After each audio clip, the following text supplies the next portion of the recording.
अस्सलामुअलैकुम। मेरे चैनल में आपका इस्तकबाल है। Welcome to SA teaching zone. तो आज हम इंग्लिश स्पीकिंग की वीडियो बना रहे हैं।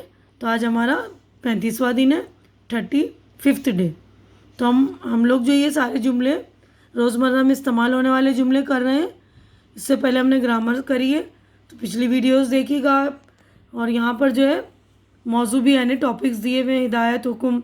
इसी तरह हमने अलग अलग टॉपिक्स के जो डेली के यूज़ में आने वाले सेंटेंस छोटे छोटे हैं ना, जैसे इंस्ट्रक्शन, ऑर्डर। तो आप अपना काम करें, डू योर वर्क। इस तरह के जुमले हम बोलते हैं ना डेली वर्क, डेली रूटीन में। तो इस तरह के जुमले आप लोग बाय हार्ट करके इसको इस्तेमाल भी करना मतलब शुरू कीजिए। बार बार याद करके इसको बोलिए, अपने घर वालों के साथ शुरू कीजिए, ताकि आप लोगों की झिझक खत्म होगी। ठीक है ना। इसे स्टेशन तक छोड़ आओ। See him off at the station. सच कहना, झूठ न बोलना। Speak the truth, don't lie. ये कोट पहन कर देखो। Try this coat on. दिल लगा कर काम करो। Work work wholeheartedly. यानी पूरे दिल से, पूरे मन से काम करो, है ना। शराब मत पियो। Don't drink. मेरे लिए एक गिलास ताज़ा पानी लाओ। फैच बोलेंगे या get me a glass of water, fresh water, या बोलेंगे fetch me a glass of fresh water. ज़रा नरमी से बात करो। Talk politely, be polite. इस ख़त का जवाब वापसी डाक से दो। Reply by return post. हिसाब चेक कर लो। Check the accounts. गर्म चाय को धीरे धीरे पियो। Sip the hot tea slowly. तांगा स्टैंड से तांगा लाओ। गेट ए तांगा या tonga from the tanga stand. यहाँ गाड़ी खड़ी करना मना है। Parking is not allowed here. दो संतरे निचोड़ दो। स्क्वीज़ निचोड़ना है, स्क्वीज़ टू ऑरेंजेस। बाएं हाथ चलो। Keep to the left. मुझे सुबह उठा देना। Wake up me early in the morning. बोलते हैं ना, हमें कोई काम होता है तो अपनी अम्मी से कहते हैं ना, हमें सुबह उठा दीजिएगा जल्दी से। तो ये बोल सकते हैं हम, याद करके आप बोल दीजिएगा, wake up early in the morning. Wake me up early in the morning. Wake me up, मुझे है ना, मुझे सुबह जल्दी उठाओ। आप अपने आप को सुधार लो। Man your ways. पर्दा गिरा दो। Draw the curtain. उसे सारा शहर दिखा दो। Take him round the city. मेहमान को अंदर ले आओ। Bring the guest in. सबके साथ नरमी से बोलो। Be polite to all. Speak politely with everybody. ऊपर भी पढ़ा था ना, पोलाइट का मतलब नरमी या आराम से बोलते हैं, इसको बोलते हैं पोलाइट।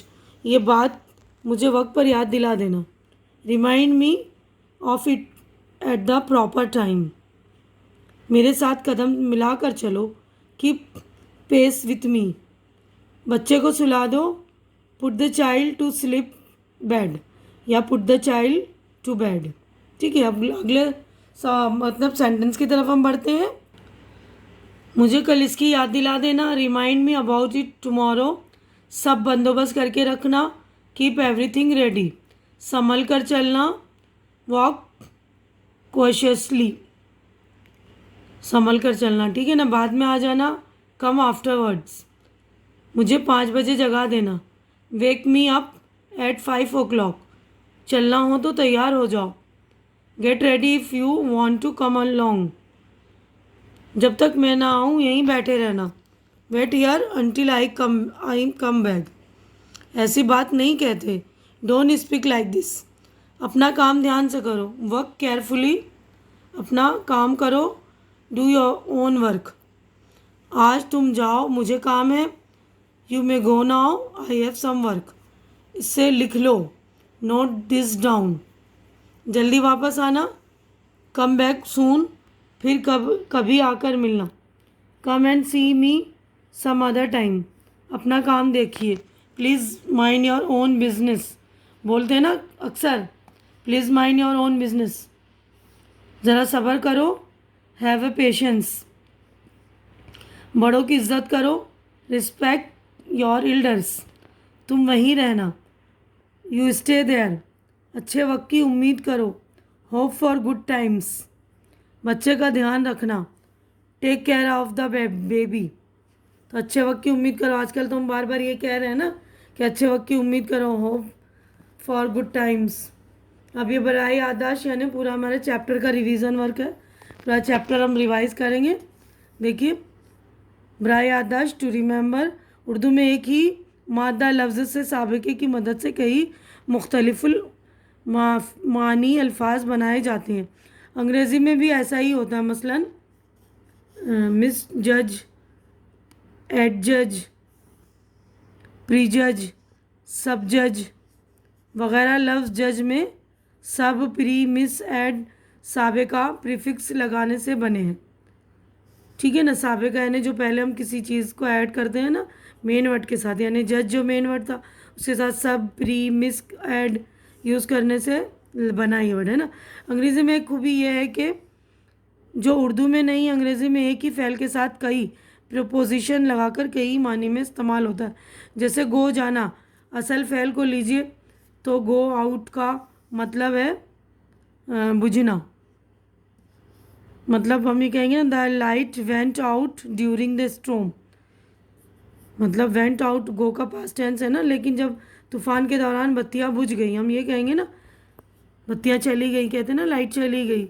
गो ऑफ का मतलब है धमाके के साथ फटना। The gun went off by itself, बंदूक अपने आप चल पड़ी। गो थ्रो का मतलब है ध्यान से पढ़ना। He went through the whole book but could not discover anything new in it, इसने सारी किताब पढ़ डाली लेकिन इससे कुछ भी नई बात नहीं निकली। इस जुमले में गो की जगह पर इसका वेंट पास्ट टेंस इस्तेमाल हुआ है। ठीक है ना, वेंट जो है पास्ट टेंस है गो का, तो वो लेकर इसके साथ जो है यूज़ किया गया है ना, went through, go off, went off. ठीक है, इस तरह तो वेंट ऑफ यहाँ पर यूज़ किया ना, बंदूक अपने आप चल पड़ी। ठीक है, तो यहीं पर मैं अपनी वीडियो मुकम्मल कर रही हूँ। उम्मीद करती हूँ कि आप लोगों को मेरी ये वीडियोस अच्छी लग रही होगी। अच्छी लग रही है तो इसे लाइक कीजिए, ज़्यादा से ज़्यादा शेयर कीजिए और मेरे चैनल को सब्सक्राइब करके मेरी हौसला अफजाई कीजिए। हमारी अगली मुलाकात अगली वीडियो में होगी, तब तक के लिए आप लोग अपना ख्याल रखिए, मुझे दुआओं में याद रखिए। अल्लाह हाफिज़।